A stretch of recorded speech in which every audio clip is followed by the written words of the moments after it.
Greetings, fellow Shakespearean supervillains. Tiki here. And BlueDragonFive. And we're back with another installment of the animated Batcave. That's right, folks. I am going through the Batman the Animated Series for the first time. I am watching all these episodes blind, and of course, BlueDragonFive, being the superhero expert and all things Batman related, just, guru that he is taking me through it. BlueDragonFive, you have grown up on Batman the Animated Series. I am just going through it for the first time. That's our little gimmick here on the animated Batcave. And yeah. Yeah, you see, folks, long ago I made a vow to educate Tiki in the ways of Batman the Animated Series, serving as his spirit guide to Gotham in a way. And tonight, we're here to talk about Dragon, probably the most iconic episode of the whole series, Heart of Ice, Season 1, Episode 14. I mean, my God, Dragon. Yeah. And by the way, just before we go any further, would you like to give us a holy because you forgot? I didn't forget. Are you sure? Yeah, I did. I'm sure I did Holy Shakespearean Supervillains. Holy Shakespearean supervillains. Yeah. All right. Okay. Sorry. Mr. Freeze talks with like a very Shakespearean. It's all very like tragic and full of pathos and whatnot. I don't know. I felt it fit. I'm sorry. I heard the Shakes. I don't know if I heard the holy. I'm sorry. I guess I missed that one. Yeah. Holy Shakespearean Supervillains. The only other one I was gonna go with was like Holy Iconic Episode. But I feel like, there's other episodes. No, I approve of the Shakespearean thing. I like it. Let's go. Yeah, Holy Shakespearean Supervillains. All right, Dragon. So, yeah, Holy Shakespearean Supervillains, indeed, man. This, I always kind of knew this would live up to the hype. I mean, of course, I've seen clips of this all over the place, Dragon, in Doug Walker's Batman the Animated Series retrospectives and other places like that. It's a famous episode, classic imagery, classic lines. But yeah, Dragon, seeing it all put together and just all 22 minutes of its glory. I mean, God, what else can you say about Heart of Ice? It's fantastic. It absolutely deserves all the praise it gets. I mean, I feel like I'm just kind of like beating a dead horse when I say that. You know what I mean? I'm kind of like, yeah, Heart of Ice is fantastic, and the sky is blue. You know what I mean? I don't know, but what else can I say, man? I mean, Jesus, this just watching it. I mean, there's a couple silly elements to it that I hope you agree. I don't know, like Kevin Conroy with the cold is, it's kind of funny. It's kind of silly, but I think it's meant to be in there for a laugh. But, maybe the one thing that lightens the mood is the whole, like, Alfred with the soup and Bruce Wayne with the cold. I don't know. I feel like that's like the one kind of thread of comedy that we get throughout the episode that also serves as a very practical means to an end when it comes down to it. But but Dragon, yeah, let's just say, like, Mr. Freeze himself, I mean, oh my God, like, I've probably heard about a good 3/4 of this guy's dialogue just in clips and, in animation retrospectives and everything over the years. Like I said, I've never actually sat down to watch this episode beat by beat, all the way through. I sat down and watched it twice. I watched it once just to take it all in, and then another time to take notes and get all the dialogue and whatnot. So it's very fresh in my head, Dragon. All the imagery is just swimming with me. Of course, the music, the visuals, the Mr. Freeze's dialogue and the voice acting. It's fucking perfect, man. I mean, what else do you want from me? I got nothing. Okay, let's get into some backstory and some context. Here's where it lies within Batman the Animated Series. I'm sorry, like maybe for a spell, because I think you did most of that up first already. But it's overall Heart of Ice for me. Again, I remember way back in the day. Back in the day when I had Batman the Animated Series on like that lone VHS tape, basically Volume 1 of the DVD, way back in like a few episodes on VHS, and also again I can remember, of course, some of the fondest memories of my life coming home at the end of the day and just kind of putting on Batman the Animated Series and just being swept up in it for like half an hour. Sometimes they play them back to back, and just being blown away. Of course, these episodes are the ones that they imprint on the mind. It's leaving an indentation of memory on film. It's one of those things, like, to me, this is almost the animation equivalent of something like The Godfather, where like even for someone like me who's never actually sat down and watched the whole thing through, I feel like most of it I already kind of knew, you know what I mean? Like most of it is just so ingrained in the culture that I'm not going to say it wasn't surprising, but I was just like, yeah, there's that beat and there's that classic beat and there's that iconic moment. Yeah, where, you know what I mean? It's kind of like someone who's just sitting down to watch Star Wars for the first time. It's like, you know, like, oh, there's R2-D2 and C-3PO and there's Darth Vader. This is awesome. This is what everyone's been talking about. That's kind of how it felt for me. You know what I mean? It's like I knew basically where the episode was going. I knew kind of like the big iconic moments from it and the really iconic lines and whatnot. But like I said, just seeing it all put together, it was just like, oh yeah, I don't know. Of course, this is a hugely important episode for many people, not just us, but for Kevin Smith was hugely, this is what essentially sold him. Well, I want to say it was also on Leather Wings, especially this one sold him on Batman the Animated Series. Of course, like a huge kind of like him watching in the RST video store, watching the animated series tapes. So he had his own tapes too, and he would he would record them and he'd watch them. Mm-hmm. Anyway, so I guess let's go. Let me tell you the story of Heart of Ice. Where Heart of Ice exactly came from. So famously, this was Paul Dini. Paul Dini wrote this one, and it was directed by Bruce Timm, which was kind of a first for both of them on the series. It was first for both of them on the series. They had worked together previously on Tiny Toons, so they had collaborated before this first one. Like Dini Ghost wrote a few episodes, like Christmas with the Joker. Paul Dini was involved in that one, but like Eddie Gordetsky was the main writer. So like again, he was like Dini was involved. And this is like in his freelance days, so he's still just kind of like you remember from the Dini book. Again, he freelanced with Batman. Uh-huh. And again, Bruce Timm, of course, excellent visual. Of course, he's an artist. He's done various great work in comics, just kind of doing sketches and so on and so forth. And you know what it reminds me of? You know what Timm's style reminds me of? And I'm sure this is intentional. It reminds me of the Fleischer Superman stuff. Absolutely. Again, that's the basis for Batman. It's again, he and Dini, they really gravitated towards the Fleischer thing. I don't want to make it sound like Dini was there from day one. I'm just saying, again, even Dini, he always wanted to see kind of Batman done with the Fleischer style. So it was all kind of like the same kind of creative. Everyone's kind of come from the same creative point of genesis, so to speak. Mm-hmm. So again, this is a first for both of them, and when they team up, it's usually a big thing. A lot of my favorite defining episodes of Batman series are done by the two of these guys working together. Like later on, we're going to get the Laughing Fish. And as much as I love this one, to me, Laughing Fish is like a personal favorite. Okay. We'll get there. It sounds pretty absurd, but I'll take your word for it. Laughing Fish sounds absurd? Yes, it does. Anyway, so here's the backstory, essentially. I'm sure many people have heard this on Fat Man on Batman, of course, and Paul Dini stuff by the Fat Cave Talk with good old Kevin Smith, and get a lot of really great tidbits and information. Here, I'm just going to basically give you a cliff notes of some of the interesting backstory on this here. So basically, Dini wanted to bring the reason Mr. Freeze was chosen, because there's a slew of Batman villains you can do, and remember, this is like they're reinventing the wheel of Batman, essentially. They're kind of taking us through like kind of a Burton plus viewpoint on the Batman characters. Like basically, through the tonal thing of the Burton films, like, now we can go a little darker. We don't have to skew towards campy. We can do the stories we want to tell, again, kind of with a Fleischer look to it all.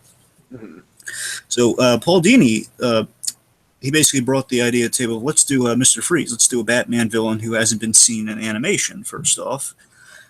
Also, because we've only seen Mr. Freeze in the 60s show as as the three actors who portrayed Mr. Freeze in the 60s Batman show, and basically take a character we've rarely seen anything done with, and we put him in kind of the animated series style here of like kind of like a realistic kind of darker tone, like kind of let's put it with kind of the adult super sophisticated storytelling of Batman the animated series with this really campy character. Because remember, Tiki, Mr. Freeze in his inception as Mr. Zero, so always start off as Mr. Zero, guy in like a green suit with like green and pink suit with like with a bizarre like bubble helmet. Mm-hmm. Then of course we see better, well, at least more stylistic versions in the 60s show. Like they each have their gimmicks when they're with their actors, but that's all Freeze was ever intended to be. He was a gimmick villain. Okay, well, what if we had a guy who could freeze stuff? And we'll call him Mr. Zero. That's all he was. And what's so ironic is in the comics they kind of killed him off when they started the 60s show. So it was like that's why they felt super confident, I guess, like going with like, let's call him Mr. Freeze instead of Mr. Zero. But that guy's killed off. Well, let's take the cold gimmick and run with it. Sure. So again, it boils down to he wants to do a serious version, much like what was done with Poison Ivy and Two-Face, 2 episodes we've already seen going through it here. And it really stemmed from a conversation with Bruce Timm that Paul Dini had with Bruce Timm. Basically, what if we're going to look at Mr. Freeze, what kind of slant could we have on Mr. Freeze here? What if he was emotionally cold as well as, with the gun? And it started backwards in terms of crafting the episode for Dini, where basically Paul Dini he came up with that last shot. And he drew some thumbnails, pretty much. He was little boxes and just kind of some ideal shots to kind of get the creative juices flowing. And of course, the last shot in this episode of Freeze in his cell in Arkham, crying over Nora. That is the shot that basically he started with. That shot. It was so powerful. I mean, it broke him down, and the tears were just when he's writing the thing, reading it back to himself, as it does with all of us. And basically, he worked backwards from that. Like, how do we get him to that point? And let's see, design-wise, interestingly, Mike Mignola, the creator of Hellboy, he crafted the Mr. Freeze design. Oh, really? He gave him the 50s old-school robot look. That's why he has this really awesome freeze suit. And that's why he looks so really kind of cool and angular. It's kind of Mike Mignola's take on the. Makes sense. Yeah. It's kind of Mike Mignola's take on the Art Deco style in a way. So it feels very, basically Mike Mignola crafted the design pretty much. It's a guy with a canister on his back with a dome head. And it's almost kind of like Hellboy by way of the Incredibles, right? Kind of. And also, again, it feeds into the thing about the Mignola design thing where you've seen a few of the Mignola comics. You've seen kind of what the comics look like, right? I'm saying at the very least the covers. You've seen some comics. Yeah, absolutely. Yeah, I'm very familiar with that style. Exactly, and with that style, you can definitely kind of see a resemblance with the red goggled eyes. That's kind of where it looks very kind of Mignola-esque. Sure. So pretty much, they basically took Mignola's design. They kind of put it in the Bruce Timm style, and that's how you get Mr. Freeze. Okay. In terms of voice, they considered, believe it or not, and this would have been a great get. A lot of people said if they ever did a film, which eventually when they did a film, Mr. Freeze, they did not use this guy, but imagine how amazing this would be if they used Anthony Hopkins as Mr. Freeze. He was considered for the voice. One day, right? One day, that would be great. But Anthony Hopkins was considered for the voice. I don't know if he said no or they just didn't go to him because they found eventually the great and unfortunately nowadays departed Michael Ansara. Oh, God. Dragon, this guy, just one of the most iconic pieces of voice acting I've ever heard, man. Just, it's like vocal silk. You know what I mean? Absolutely. Let's not forget Michael Ansara, famous for Star Trek. He's basically he's like the most memorable Klingon outside of Khan. Outside of Ricardo Montalban. Again, they're both kind of these fantastic kind of Latin actors in a way. Okay.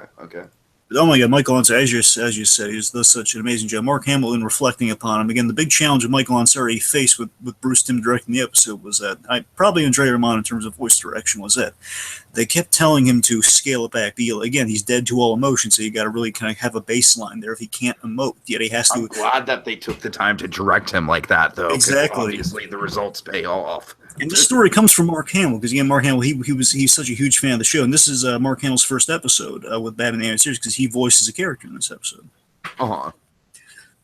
Which we'll get to a little later on. But the point is, Michael Ansara, Mark Hamill remembers us seeing Michael. He had to keep doing takes over and over again to keep drawing. He does the most dark, the most kind of dead to all emotion read of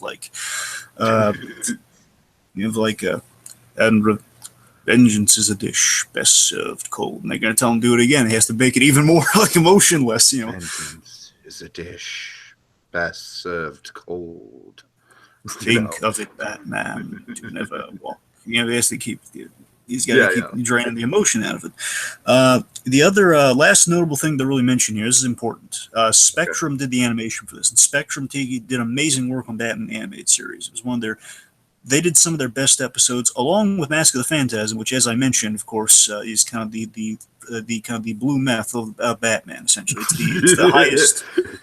It's Batman pure. Exactly. That's absolutely what Phantasm is, and again, the reason Phantasm, basically, again, pretty much all of the some of the most visually stylistic episodes of Batman the Animated Series, along with the Mask of the Phantasm, are done by Spectrum, and Spectrum did this episode along with On Leather Wings. You remember the Man-Bat episode? Oh yeah. They did Never Too Late, which is the really cool, visually kind of Godfather-esque episode we talked about. Mm-hmm. They did Robin's Reckoning, which you'll see, which is the kind of the Robin origin done in 2 parts. They're going to do they do the Gray Ghost, which is another really stunning episode coming up. That's the Adam I've West heard good episode. things about that one. Yeah. As I mentioned, Phantasm. Now, the sad tragedy of Spectrum, however, Tiki, while this does look amazing, of course, Spectrum's the guys that they came up with the idea, like airbrushing the inside of Mr. Freeze's something like Bruce Timm wanted to kind of have something like that, kind of separate the helmet so it would stick out even in the dark. They came with like airbrushing it. They love the finer details. They love all the little visual flourishes. They love putting the elbow grease in the work, so to speak. Problem is that took a lot of time and a lot of money, and eventually the studio kind of went bankrupt because of the time and detail they took. So that's why. It's unfortunate. Sounds but kind of like the Iron Giant studio. In a way, yes, but Iron Giant was more under the gun on other things than just basically, again, it's like because these guys had they put so much time and quality in their work. It's like it kind of just killed them eventually. Okay. Anyway, so it's really all back. The last thing I mentioned, of course, is that it won an Emmy, and it's the big prize Emmy-winning episode of Batman the Animated Series, along with Robin's Reckoning. So again, Spectrum directed. And it also led to the very dark moment in Dark Knight. Absolutely. Just saying, like artistically, man. Holy shit. It's kind of funny. Spectrum did the animation for both Emmy-winning episodes of Batman the Animated Series. It's kind of cool. That makes sense. But again, this episode, of course, the rest is history. It's a fantastic episode, and it's again one of the episodes that defines Batman the Animated Series. So let's get into it. All right, let's jump right into it. Yeah, so we start with the famous, iconic, like I said, Dragon. Even if you've never seen Batman, even if you've never seen an episode of Batman in the Animated Series, you still know this image of Mr. Freeze looking at the glass ballerina, the ballerina snow globe. Yes, and of course, the first image we see is like the inside of that snow globe is like we pull back as the credits are inside the snow globe, and it's set to Shirley Walker's amazing theme for Mr. Freeze. Of course, how great is the music in this episode? Oh my God, it's just you could literally release it as like a standalone single. I think it's so good. Oh yeah. Of course, the ballerina snow globe. I love how we bookend the episode with this, by the way. Oh, of course. So Freeze is basically I love that we don't see Freeze immediately. We hear his voice. We hear Michael and Sarah's wonderful performances as Freeze here. So as we pull back, we reveal the ballerina again. Basically, in the palm of Freeze's hand is it's such a great symbol of what Freeze is. He's doing this for the lost ballerina, and it's a representation that he's holding right now. Yeah. This is how I will always remember you, my love. Rest well. Revenge is a dish best served cold. Well, I think you're kind of missing some stuff there, but... What am I missing? I'm sorry. This is how I'll always remember you. Surrounded by winter, forever young, forever... Oh, yeah, right. I'm sorry. Rest well, my love. The monster who took you from me will soon learn that revenge is a dish best served cold. And as I think in my note-taking process, I kind of realized that I couldn't, skim these lines. I had to, write them word for word. So don't worry. I think it'll get better from here on out. I apologize for that. Of course, we have this great thing that happens a lot of time. We have, the painted image, and then we animate on top of the beautiful paintings. Then the eyes come alive. Yeah, the eyes are great. And you still don't really see Freeze right away either, No. Because it's really obscured by the eyes. The eyes are kind of drawing you in. You don't really see his face. Importantly, T. I mean, visually, there's so much. This is one of the best episodes of Batman in terms of visual communication. There's so much story told visually because you get a sense of what he wants. We see what he wants, and definitely, of course, he can never have it because it's a fragile thing and a thing there, snowing and visual image of Freeze. But importantly, we don't see any humanity with those red eyes. He's in the suit again. We don't even know if this is a human guy, but he's speaking very. He wants something very human, even though there's no traces of humanity. Mm-hmm. In what we're seeing. Yeah, this is definitely the kind of animation that I could see Walt Disney looking at and just nodding in approval. Yes, that's how you tell a story in a visual medium, boys. Yeah, Walt would go crazy for this episode. That's what I'm saying, man, right? Okay, so now we have Summer Gleason. She's giving us some exposition on the old black and white television here. It's basically the hottest day. It's the hottest August on record in Gotham. There's been a rash of cold crime crimes targeting GothCorp, another kind of another big company like Wayne Enterprises in Gotham, technological company. I want to say. Point is, there reportedly there was a man using a freeze gun. We cut to Ferris Boyle, who's kind of weighing in on things, and Ferris Boyle played by the wonderful Mark Hamill. Now, Tiki, just you in the audience. Really Mark Hamill? Oh, okay, yeah, nice. I missed that. Now, let me tell you something. I got to tell the story real quick. The reason it's Mark Hamill. So initially, Tiki, Mark Hamill was not going to do the voice of the Joker. He desperately wanted in. He wanted to do Joker, Clayface, or any number of characters because when he heard the show was being made, he was jazzed out of his mind. Because remember, Mark Hamill's a fan of the stuff too. He's been reading Batman, Superman comics all his life. He loves comics. Mm-hmm. And when he heard the series going on, he asked so many questions when he came in. Basically, he was just so glad that maybe the Star Wars cachet at least got him in, so he can get like an insight to the show, honestly. And because again, also he was jazzed out of his mind over the Flesher kind of Superman look to Batman. Because again, he loved this Flesher Superman. He's like, oh my god, this is what we've always wanted. And basically, he's dying to get any role in there, especially the Joker. And then he finds out the Joker is being voiced by Tim Curry, so he can't do it. And they recorded with Tim Curry for a few episodes until they realized Tim Curry was too scary. The literal reason they can't. I mean, yeah, it is Tim Curry. And they recorded episodes with Tim Curry, and basically, I guess, test audience are saying, wait in, or they wait in, like, oh my god, he's too scary. The laugh's too good. We got to get someone else in here. But again, before they realized that, they had the episodes in the can. Again, I guess production orders. And basically, Mark Hamill, they get him in for this episode as Ferris Boyle, and then eventually they realize, like, oh, we like working with Mark Hamill that one time. He's a huge fan of the stuff. He's got notes, and well, we need a new Joker. Let's bring him in. He wanted to play a Joker, and of course, the rest is history. So Ferris Boyle's claiming that GothCorp is the people company, and Tiki on the rewatch. I never really. I've rewatched this episode various times. I never really caught him I never really had to break it down like this. So he has this great line. GothCorp, the people company, we're willing to listen, given what we see later. That's brilliant. You're right. There's such great foreshadowing.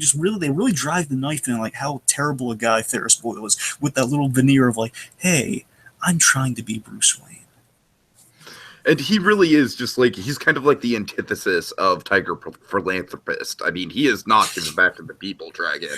Yeah, he is not giving back. Of course, we have the snowball gag going on in the background. I love the snowball. Yeah, that's just like a great kind of like part of like the background of the episode. Just kind of giving the, it's like one of those things like you mentioned that just it doesn't need to be there, but it just gives the whole city and the whole environment and scene just an added bit of character.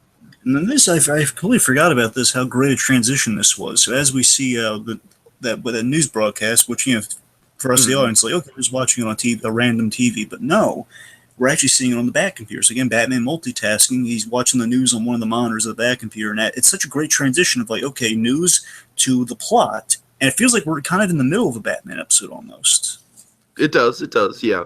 Almost, again, it's still very linear. But the point is, like, Batman's on the computer, just a great transition to kind of Batman working on things, just literally what they're following up. Okay, robbery's going on at GothCorp, so Batman's looking into what was stolen. He pieces together on the computer what could be assembled, essentially a cold cannon, a weapon that could disperse mass amounts of cold. Can I just say, like, I really love this technology that Batman can just, like, do all this stuff on the fly. Like, like, I've assembled what it would look like connected. It's very impressive. You know what I mean?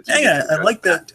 I like that. Still rooted in great detective work too. But okay, what was stolen, so what could it be, used for? Given your guys using a cold gun, so it's probably going to be cold related. So again, it makes sense. Now, there's one component, again, using process of elimination, some good detective skills. There's one component missing, and there's only one GothCorp plant that makes it, because he's targeting GothCorp. There's only one place left that would have this one part. So again, it's a good transition to our scene here, where we have the awesome. We see Batman and Robin try to capture this, and this is what they were trying to go for with Freeze's ridiculous vehicle, by the way. Right.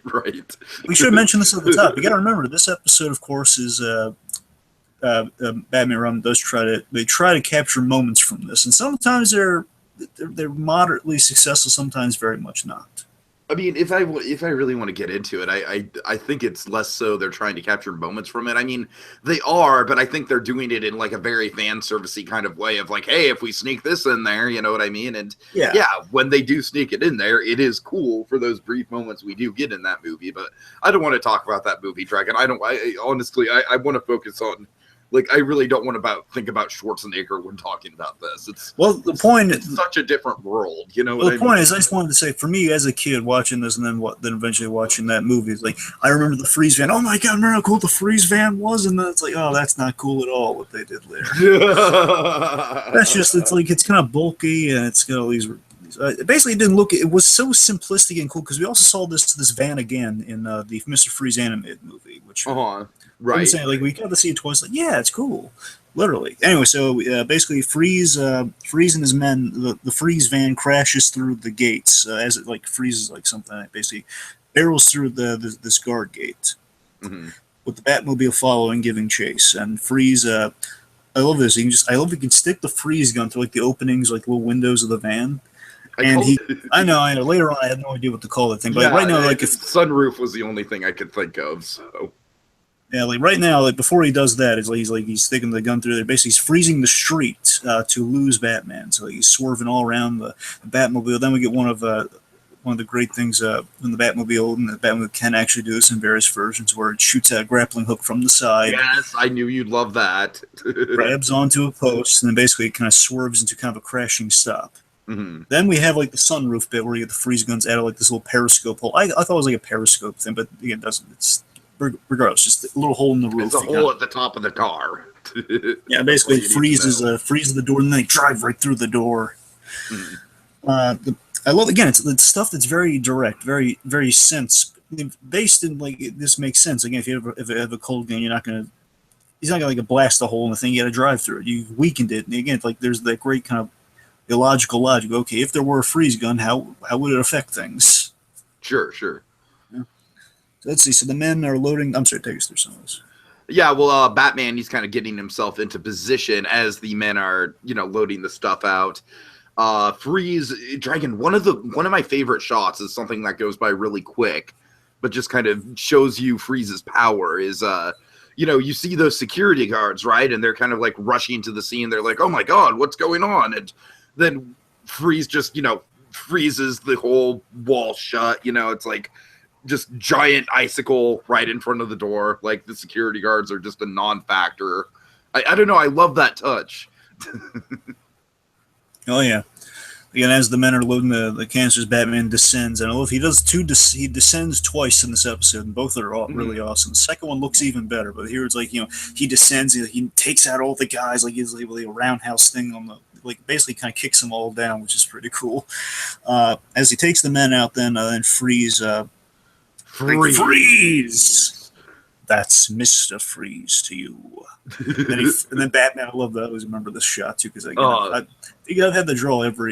the past I've had to draw every Batman gadget from the animated series, and I remember a lot of these with great detail here. So basically, when he throws that Batarang, I know that design like the back of my hand. Throws that Batarang, and he freezes in midair, and it's, it just shatters. Nice. Freeze. Again, this is great. These are the reasons. Concern you. This is a personal vendetta. Since you align yourself with my enemies, you leave me no choice. And this is great. And Batman's dodging blast, and he pulls out my favorite gadget, which is the grappling gun. Oh my God, yeah. This grappling gun. He grapples away. One of the thugs gets hit as Batman does this. He gets hit in the leg. Johnny, the thug, he gets hit in the leg. Not Johnny! Anyway, so basically, Freeze kind of gets the platform Batman's. This feels very, in the grand scheme of things, it's so funny. Paul Dini also wrote this in Arkham City. It feels like one of that Mr. Freeze level in a way, where it totally feels like a video game thing, though, right? Like the whole oh no, the platform's frozen and kind of cracking, so you can only stand on it for a second, or else it will give way. It's so, I never thought of it until we were talking about it here, but again, it's so funny that Paul Dini not only wrote basically Paul Dini's the go-to guy for Mr. Freeze and Harley Quinn, as you can imagine. So obviously he writes a lot of those too. But in Arkham City, again, all that Mr. Freeze stuff, it kind of, you can't. Batman has to avoid the freeze blast, and he has to do various different. Right. It feels like that level. very much. Now I'm thinking, again, it all stemmed from this. So Batman lands on Can the you ice. block the freeze blast with your cape? Well, I mean, it depends on like in the game. In the game, no, you can't do it. Okay. Just wondering. Anyways, Anyway, I'm thinking like Batman. I always think Batman Forever when he does this cape. It's not the same. You know, there was more of a stylistic thing here versus that one's like an actual like, hey, he has a weird button that like stops him from being immolated. Mm-hmm. Anyway, so Batman falls to the platform that gets frozen. Then we have this awesome shot. Again, I don't care if it doesn't make any sense. It's awesome. Maybe the cape's I think it's a thermal cape. I don't care.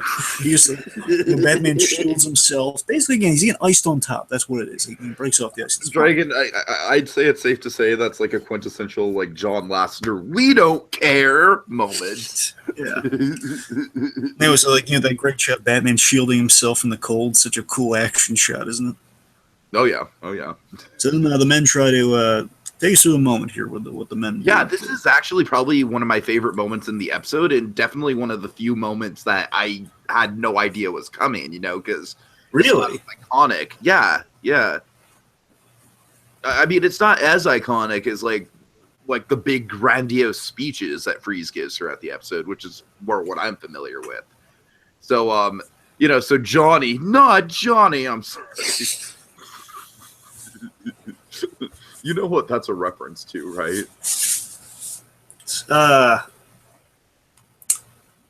Well, my instant answer is wrong. I'm just thinking Johnny Bravo, but let's link it. Oh no, obscure. Not Johnny. Okay. Moving forward. Okay. So come Johnny, on. Okay, so seriously, in all seriousness, folks, this is a very well done scene. Johnny's just like everyone's kind of clinging to him, like, don't worry, Johnny, we'll get you out of here, man. We're all in this together. And then, of course, Mr. Freeze comes, and he's just very cold, pun intended, kind of, but he should have been more careful. Now he's paid the price for his incompetence. And Freeze is just like the guy, he didn't do anything wrong. He was just caught in the right? Freeze blasted his own guy. And then, then one of the guys kind of question him, and, he's just like, but he's one of us. Perhaps would you care to share his fate? Yeah. And then this is just sad, man. This is really sad. I mean, I'm sorry for joking about it, man. It's like, seriously, poor Johnny. He's just like desperately trying to no, please don't leave me. Don't leave me. And it just goes to show the the hold that Freeze has over people as well. It's also a great kind of the cold callousness of Gotham too. These criminals again, they want to help their guy, have a sense of loyalty, but then if it's you or me, that's what it's always going to boil down to. You or me, I'm getting out of here. Sure. Yeah, really well done scene. Really well done. And here's the moment again. These are the moments I look for with Batman here. Oh yeah. God. So and after Batman gets out of the thing, and kind of dusts himself off from the ice. You just get a little stiff there. So Batman has a choice, as any hero does. He has a choice here. Go after Freeze, because as Freeze, they get away in the Freeze van. Go after Freeze or help Johnny. Mm-hmm. So Batman, of course, I love this. Again, we hear the thug kind of calling for, please, someone help. And of course, Batman's turning because he knows, this is I believe, the commercial break, too, of, what's Batman going to do? And then, of course, we come back and we see lovely fashion that Batman, of course, he hates. Of course, Batman saves the guy. He put him in the Luke Skywalker, and that is an actual reference to that.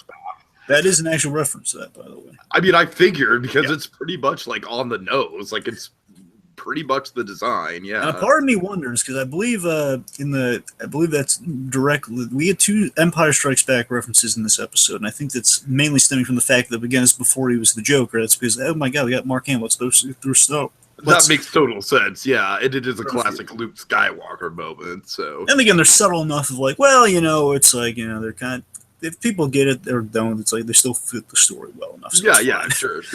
They're not. It's not like, oh, hey, can someone hand me that lightsaber? No, that's not.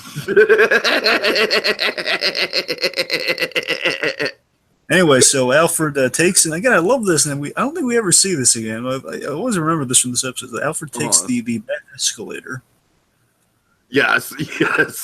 I don't think we ever see that again, honestly. I know there are levels, but because usually, or though it's just used for an excellent wide shot.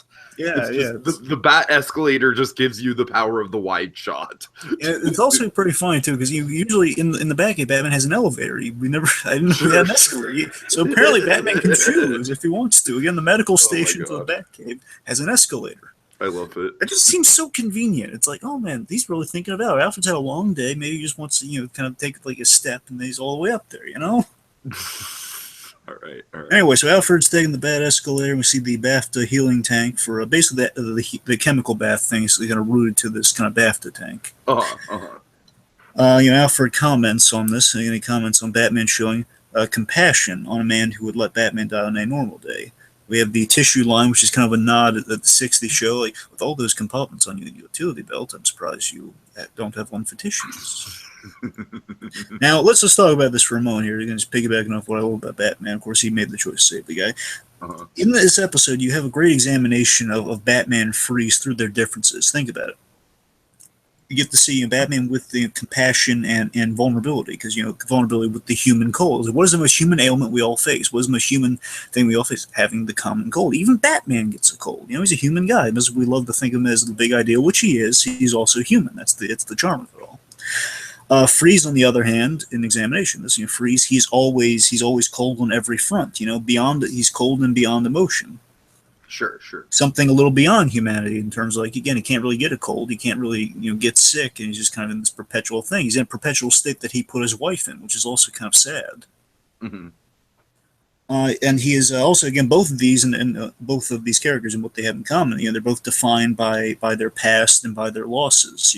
What they've lost, and it's driving them down similar paths. Only, as we see with the henchman things, that Batman puts up a cold front, kind of a pun intended. He puts up that cold front with, but again, at the end of the day, like he puts up the cold front with Alfred when he responds to. Basically, what he's doing here is he would justify it as, well, he needs to figure out, like, the chemical bath is why he's bringing the guy there to test it on him, seeing if he gets hit with the cold thing, he can thaw himself out. But honestly, Batman, as we know, deep down, of course, he would never let the guys just sit there. He would save them. Of course.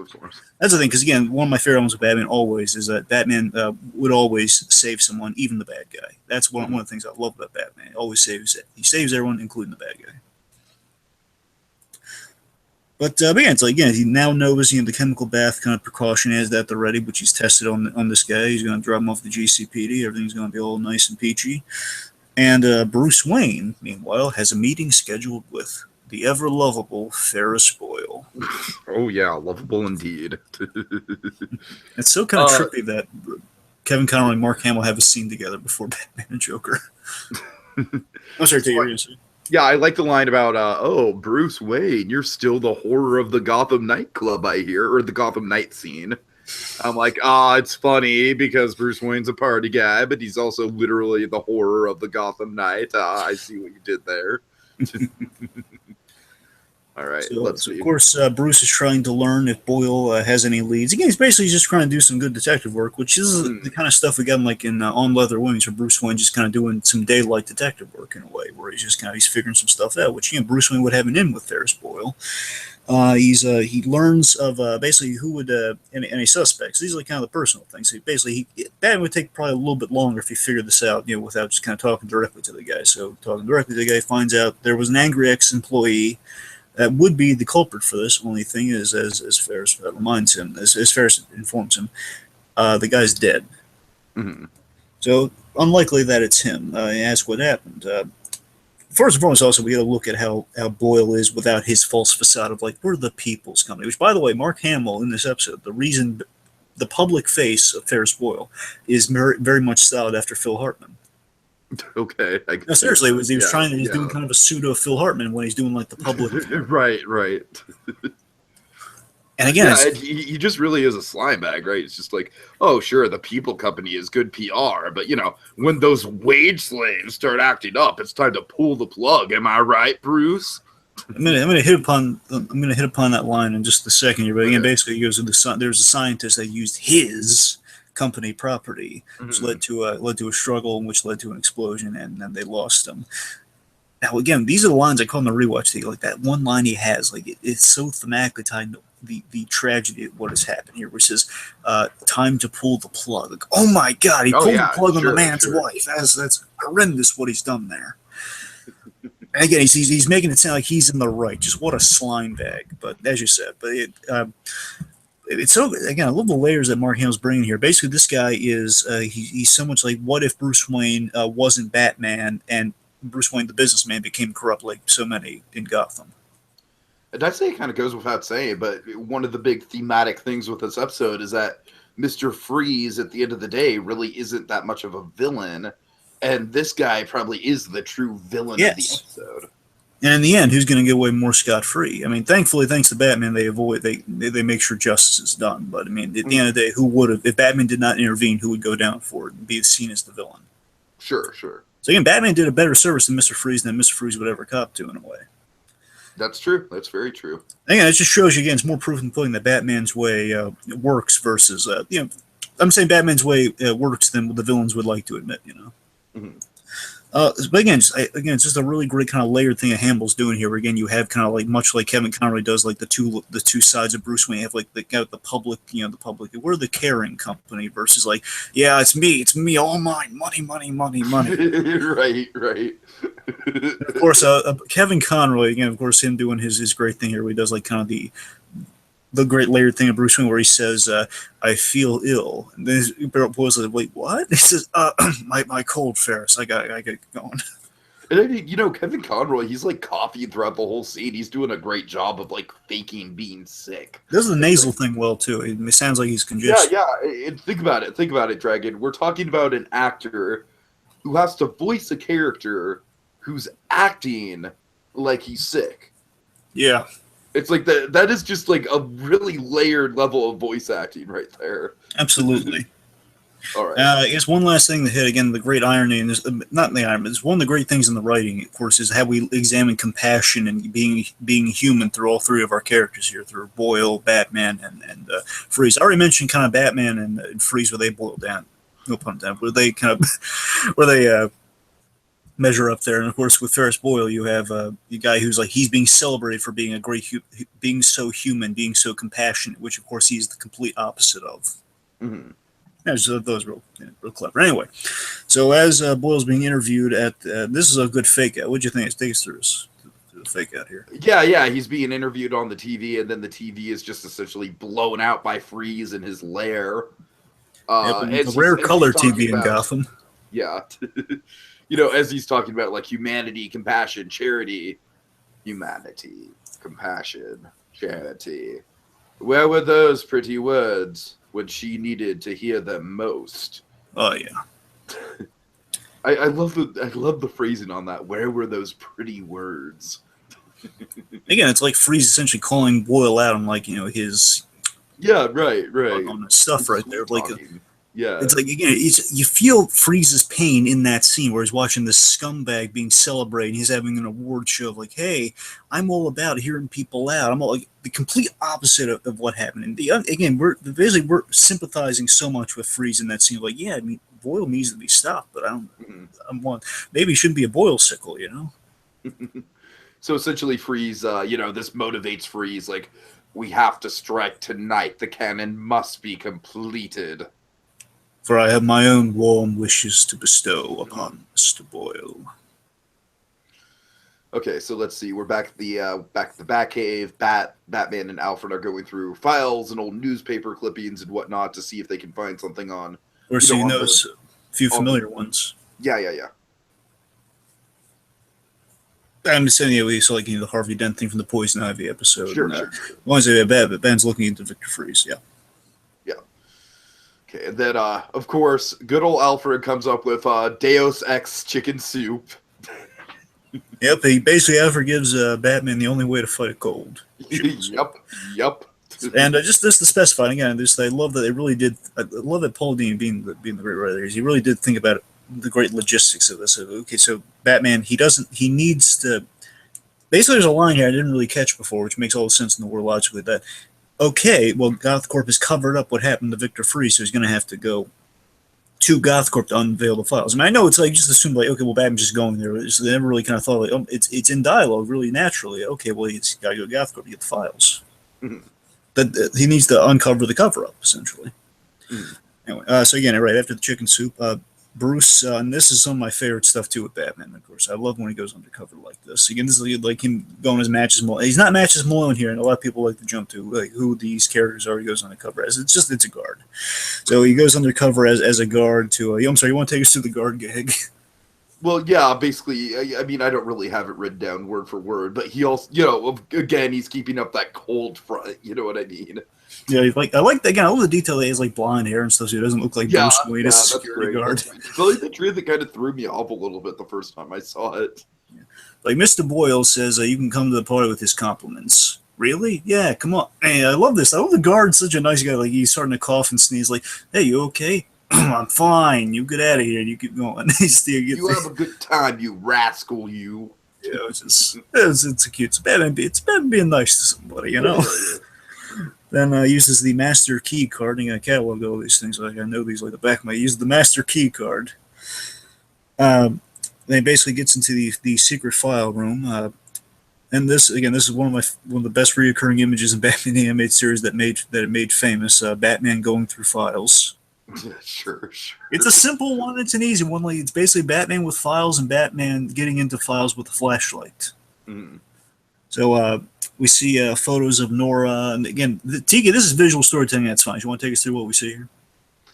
Yeah, I mean, like we see, like you said, pictures of Nora and Victor, kind of like, like as a couple, young and in love and whatnot, and then we see blueprints of Freeze's, the freezing machine. And the cryo chamber. Yeah. And then we see a videotape, and we pop in the videotape. Yes, I love that. Even if Victor didn't tell us what was going on in the tape, I love that all the clues are there for us. Like, okay, we see Nora, we see the wedding, they were married, she's terminally ill, there was a chamber built, and then, of course, the tape just kind of fleshes out the what happened here. Now, again, T, I will admit, as much as I love this episode, as much as we all love this episode, again, this is like an easy pass. Only the nitpickers would really like drive the knife in on this episode here. That there is, and Paul Dini and Bruce Timm, they've said, yeah, they would have changed this maybe in retrospect, but it was animated so beautifully, and it was like they didn't really catch it. That the tape in question, they would never look this good because again, it would be from one angle. This is like someone edited. Right. They joked that they had this one joke, Freeze like George Lucas did. Yeah, like basically he went back and he made it look. They had so many tapes and they had edited together in angles. And honestly, that's another kind of John Lasseter, like, I don't care. Who cares? Right. We don't care. Like, come on, this is just given how beautiful and tragic the scene is. Again, this along with the follow-up scene are definitely the most memorable aspects of the episode. I think that goes without saying. And again, this is definitely like the type of stuff that I was talking about when it comes to like stuff that's been ingrained into my head through pop culture, even though I haven't even watched the episode before tonight. So, right.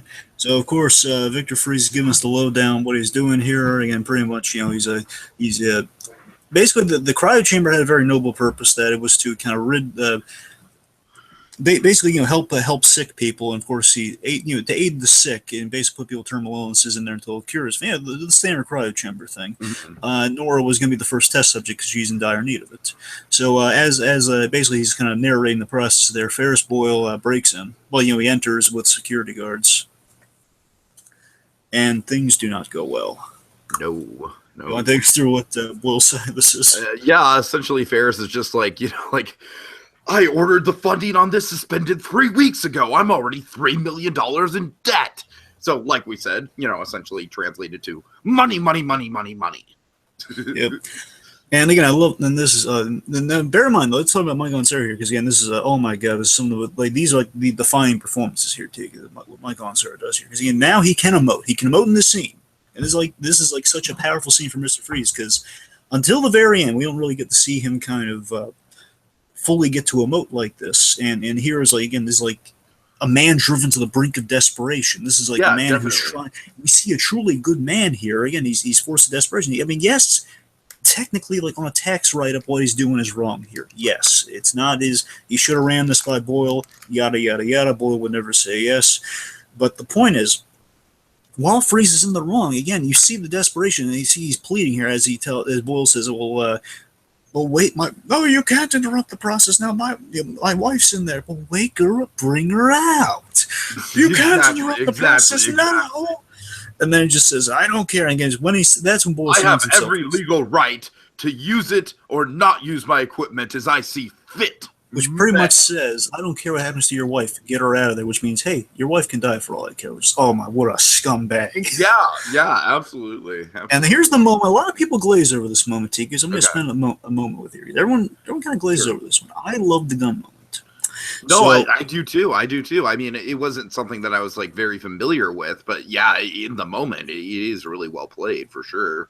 So basically, what happens here is the guard, like one of the security guards is about there. He's turning off the thing. Of course, he can't let that happen. So basically, a man out of sheer desperation. Again, he has to do this in the moment. His wife's about to be killed, unintentionally or not. Again, it's like the Ghostbusters thing with some idiot saying, "Hey, shut it all down," and it's going to blow up. And basically, what if they took the next step here? Essentially, is basically Victor desperate. He grabs the gun out of the guard's holster. He puts it on Boyle, and you get the sense he does not want to shoot. But the intensity in the delivery here, like the get away from her, murderer! Just him calling him a murderer because he's about to murder his wife. And then, here we go. This is Mark Hamill at his most like evil yet. So it's most evil before he gets into the laughing guy. You know, it's like says, hey, Victor, like take it easy. He's just being all buddy serious. It's like it doesn't have to. Victor, let's just calm down here. Let's not resort to violence. And here's the moment that breaks my. This is the gun moment specifically I'm talking about here. This is the moment here because it's such an important moment. Everyone glazes over whenever they really do the horror vice origin. They always forget this moment where we see the last vestige of humanity and compassion in that Victor shows, and it leads to his undoing. This is what leads to his tragedy. Because again, had he not put the gun down, who knows? But the point is, we see the good man. He comes to his senses in the moment of like, he's right. This isn't the way to do it. I shouldn't pull a gun. I shouldn't threaten him with violence. This is not good. Again, the last bit of humanity of a man realizing what I've done is wrong. This is like Batman would approve absolutely what Victor's doing here. It says he came to his senses. He put the gun down. And again, as he puts the gun down, then Boyle kicks him into the chemicals. Not that he falls and he gets kicked into those chemicals. No, and it's basically just like kicking the dog when he's down, right? It's like, like screw you, buddy. It's like basically Freeze is complying and Boyle just does that out of sheer spite. And again, this motivates even more so why Freeze is dead to emotion. Because again, the last time he showed any humanity, he got it. It ruined his life. It got him frozen, and as far as he's concerned, his wife got killed. As far as he's concerned. Then of course the most tear-inducing moment. It's one of the most tragic deliveries you've ever heard in your life. Just the most well shot. Just as Freeze falls into the chemicals and they get out. They all get out of there, and the cold is enveloping his body. And as far as Freeze is concerned, he's probably gone. So. I see the hand again. We're mirroring that opening by the way of the girl in the glass. And all the Nora's kind of coated in shadow, so we don't even see any details. But again, she's essentially that ballerina in that snow globe. The hand is on the cryo chamber, and it's going down. As he's saying, Nora, like a man in his last moments of life. Yeah, and his last moments of life is crying out the woman that he loves, Nora. It's like I love that he's not sad that he, as far as he's concerned, kind of dying or something horrible. He's more concerned that I can't save my wife anymore. Like, oh my God, some of the most riveting stuff you've ever seen in Batman. What's Batman's response to this? My God. Honestly, Dragon, out of all the Kevin Conroy stuff that we've seen so far in the 14 episodes so far, I gotta say that might be my single favorite Kevin Conroy moment. Just that, my God. There's one moment. So well played. One of my favorite Conroy moments is in the Ra's al Ghul episode. When we eventually get to that, it's he has one of the most intimidating Batman delivery I've ever heard in that episode. Anyway, but you're right though. Oh my gosh, my God, which I won't get into the specifics of it, but believe it or not, getting my God away in the 90s on air for a kids show was kind of a battle. But I can see that. I can believe it. Basically, they didn't have to fight for it. No one brought anything up because I want to assume the network said, "Oh my gosh, that was so good, we don't care. It's just it's fine." Right. Anyway, so after a really powerful Batman saying, "My God," And it's not like it's not overact. It's played just right. Like, no, absolutely, and it's kind of just a trend with this whole episode is that none of it is overacting. It's all very subtle. It's all very understated. You gotta remember, it takes a lot to get Batman's seen everything. It's gonna take a lot to get Batman to say, "My God." Sure. And then who enters our beloved Uncle Mr. Freeze. Oh God. Let's see. I would be crying if I still had tears to shed. Yes, it would move me to tears if I still had tears to shed. And he freezes the camera. A funny standards and practices thing is that they have a fun little loophole here that if you can't point a gun at the camera, you can't use, aside from just using certain guns, you can never point a gun in the camera because it's imitatable. Oh, interesting. Thankfully. Okay, I could see that. Yeah. Luckily, with Mr. Freeze here is that as long as it's basically in the animated series, eventually they're allowed to break this when they get on a different network. But basically, the original 3 seasons, they can't use like a handgun. You can never use like a standard hand. You can never fire a handgun or like you can use the old timey Tommy guns or like a freeze gun because that's not imitatable. Basically, yeah. So that's why they had no problems with Mr. Freeze like doing that with the camera all over this episode. Cool. Yeah. Speaking of cool. Okay, so we're upside down with Batman. Very kind of Empire Strikes Back. Yeah, again, very Empire Strikes Back, like you said. Yeah. And again, a direct lift from that kind of style. Like, well, we need Batman somewhat in like kind of again the serious version of a '60s Death Trap. Sure. No, you're right. I did very much get a Death Trap vibe from that for sure. And again, that's what the animated series did all over the place. Where we're doing the classic Death Trap. Again, it's more serious, kind of somber context. So The snow is beautiful, don't you think? Clean, uncompromising, and cold, like the swift hand of vengeance. And then, of course, these are the moments. Kevin Conroy. This is a brilliant Kevin Conroy scene. Yeah. Just again, both actors are just acting at a level of 10 here. But my God, this conversation is the other huge memorable part of the episode too. It's just like he's Batman showing sympathy for Freeze's wife. What happened to him? He says, "I saw what happened. I saw what happened to your wife. I'm sorry. I'm beyond emotions. They've been frozen dead to me." Batman he's not even saying that with malice, he's just saying it like very matter-of-factly. It's like exactly. I love this, and this was it's an impossible thing to do, yet they found a way to do it, where Azansar is still like, he's not showing emotion. I love that Freeze is still confident, though. Because you gotta remember, technically Freeze, he can show emotion, but he's convinced himself of this, so that's why it's like, it's kind of breaking his own rules, but again, it's not rule set in stone. Again, Dragon, with the kind of layers of voice acting here, we're talking about someone who's convinced he doesn't have emotions, even though he probably does have emotions. Yeah. It's like I love breaking down the voice acting like that. You gotta remember, he like in this scene, he's overconfident and very complimentary. Like he and Batman have a very real scene here. Where again, one of the best things with the reinvention here, Mr. Freeze, that he doesn't hate Batman. He just they're in each other's way, and it's so exactly. And it's like that through literally like the first scene that they have together, where it's like, this does not concern you. Exactly, and here again, that's like the whole emotions are frozen dead. And Batman, he deduces that in the suit, the result of the coolant, and then this is the moment I love here, where Freeze like compliments him. He says, "Very good, a detective to the last." And, like a little smile on him too. He's impressed by it, and I love it. In a way, in this scene, Freeze is much like Batman. Freeze is trying to reach Batman with his side, and honestly, Batman understands where Freeze is coming from. Again, they're both they're simpatico in many ways, but of course, Freeze being dead to emotion here Freeze has reached the point of no return in a way, where it's like Batman knows that Freeze is going too far.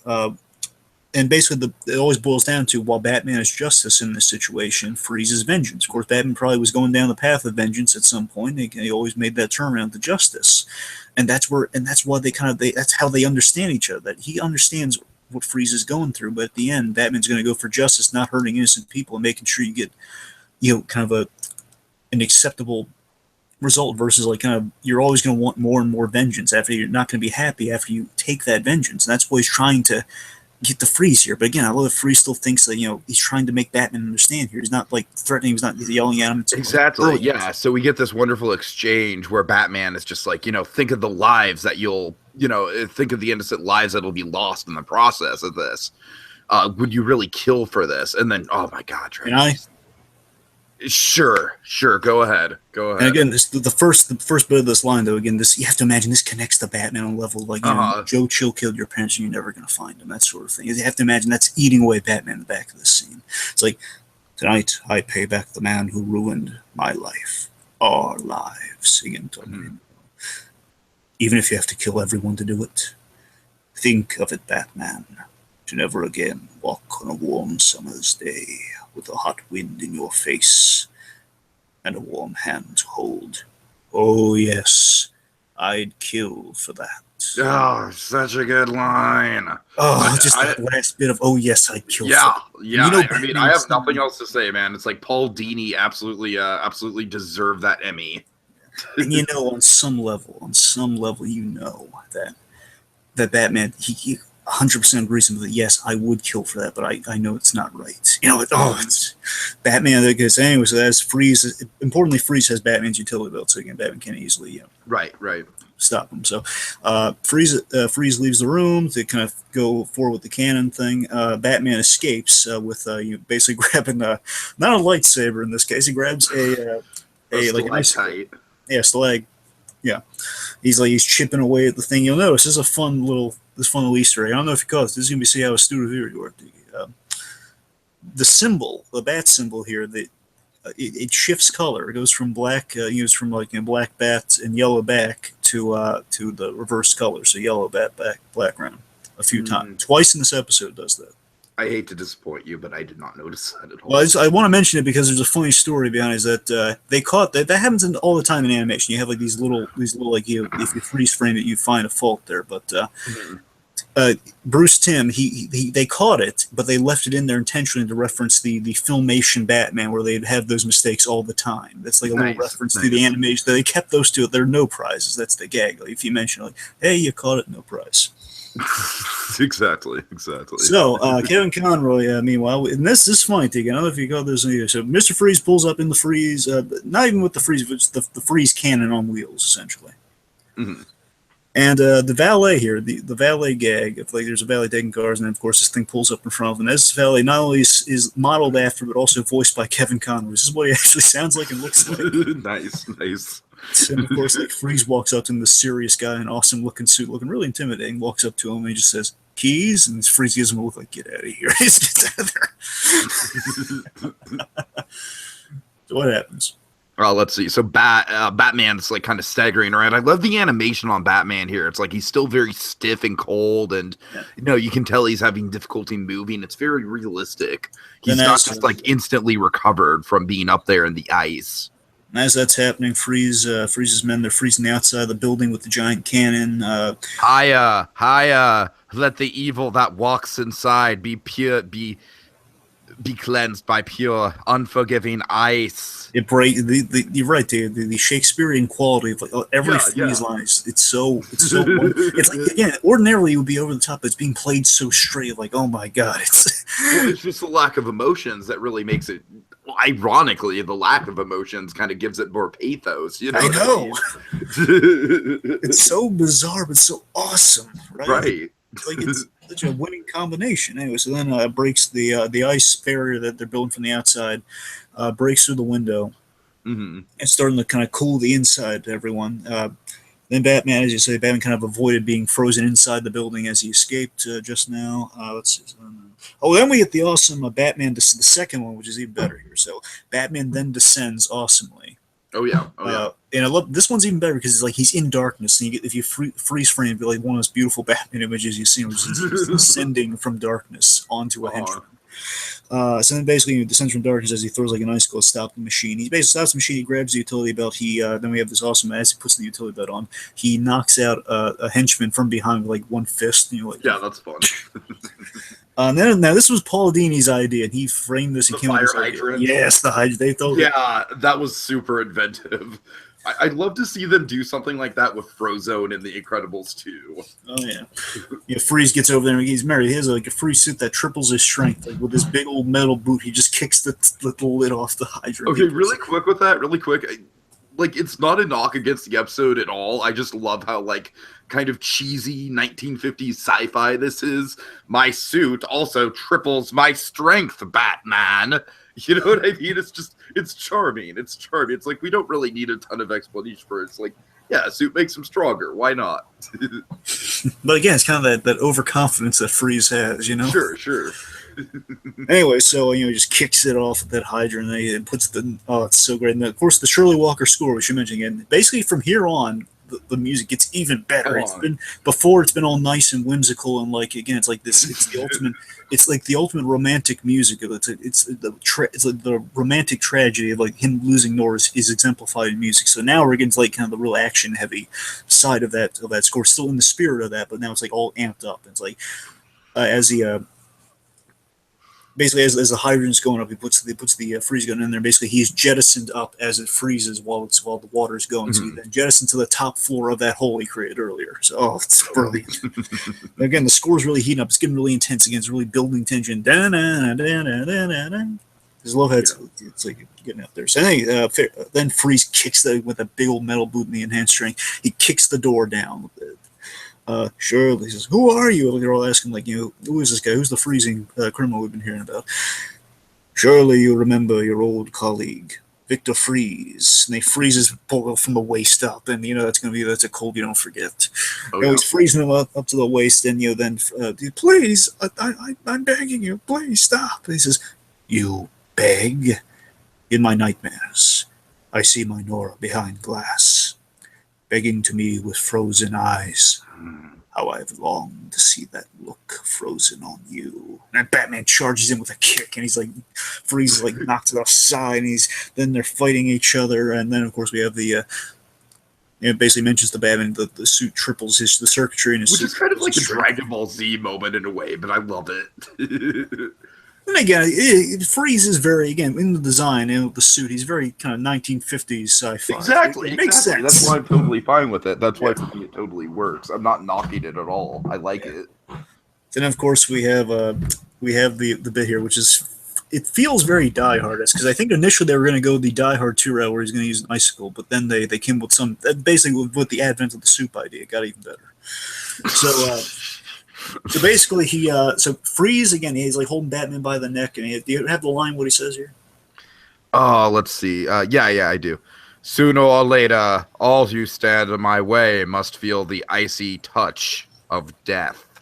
Oh yeah, and again, icy touch that's referring to again. It's like everyone will feel the pain that I felt. Mm.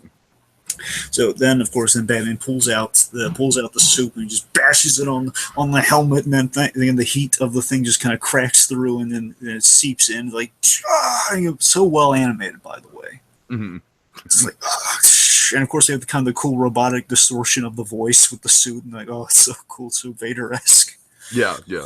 But in a good way. Anyway, the point is like then it's kind of a callback, like Summer Gleason's asking, "What was that? The only way to fight a cold." Thank you, Alfred.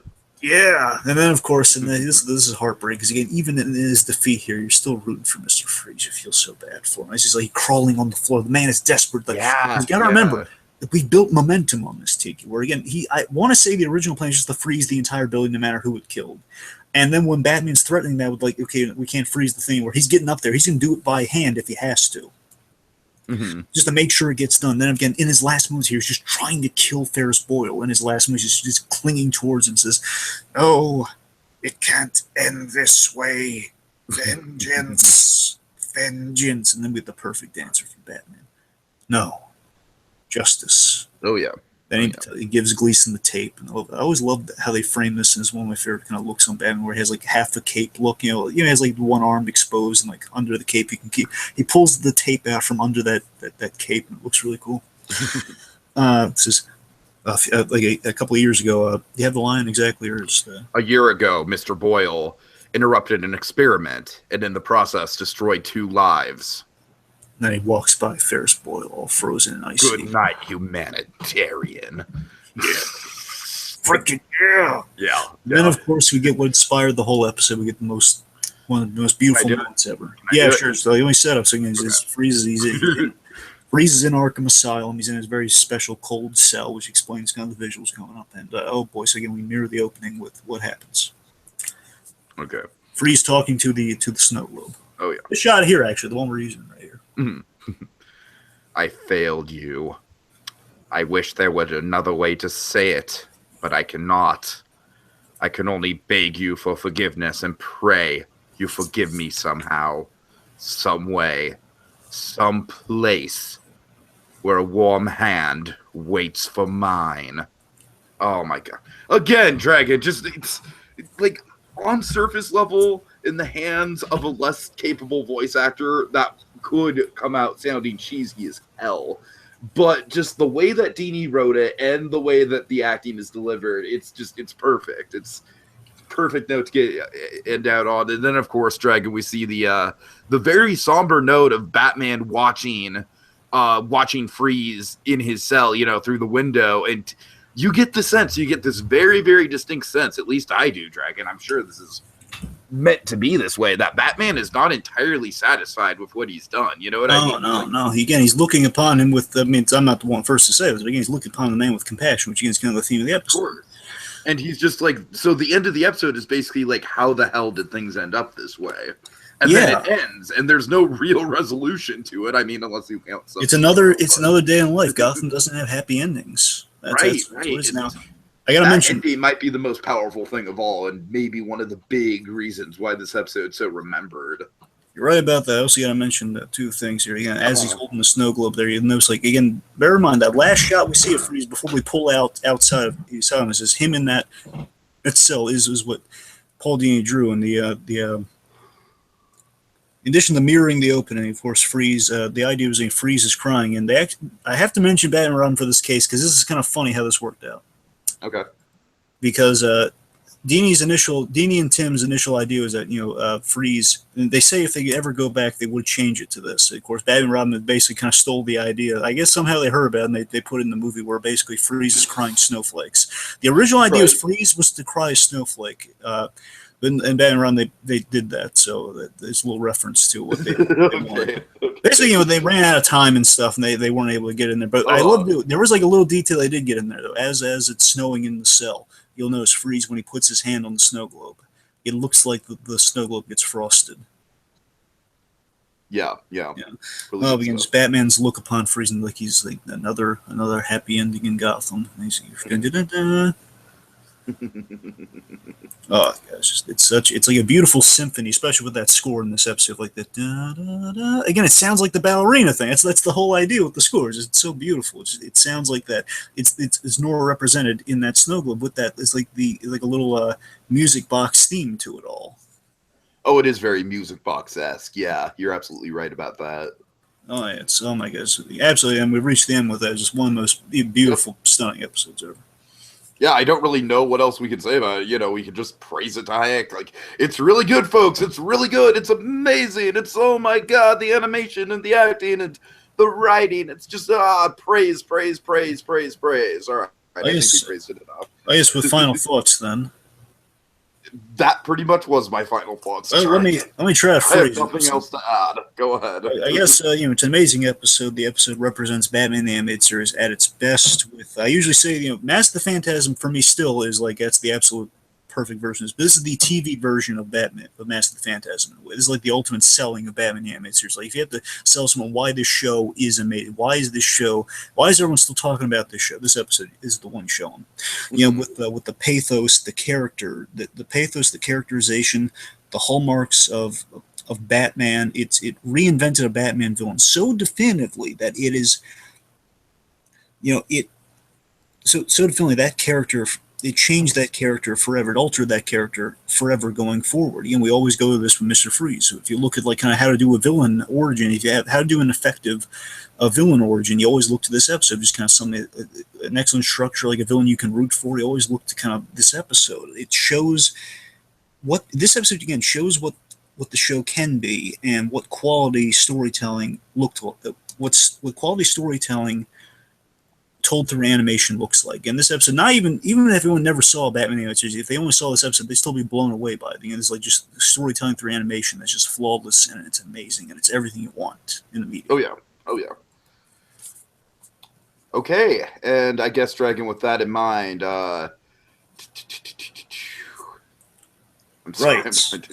So I guess I'll get to bulldozer Batman mode then. By all means. Okay, so for the next episode, a female cat burglar, a terrorist group in Gotham. Can Batman track down the terrorist known as Red Claw before Catwoman gets in over her head? Find out. Same animated bat time, same animated bat place. Next visit to the animated Batcave with The Cat in the Claw, Part 1. My